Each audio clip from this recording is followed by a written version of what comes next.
Sir, mayong hapon sir. Ano wala man nagilak na yung mga helmet? Ulo ang tuto sir.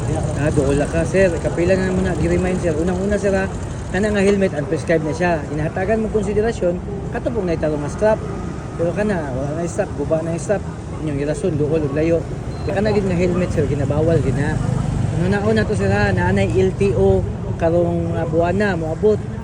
Half face or full face. Men mo daan kay ngayon bitaw si Gob na ILTO adong dire karong buwana dili lang na sila mag-focus sa plate number, mag-focus na sila sa lain-lain nga violation basi moingon na bobog gidaginot man ko wala na siya gidaginot sa LTO mao gina ang mga violation national law wala lang tanaanad parehas anang magchinilas bawal na sa national law kanang mag-angkas og duha bawal gihapon na sa national law kana ang mga na-adapt lang na kanang naandan lang na to ba nga wala na to na hibalaan.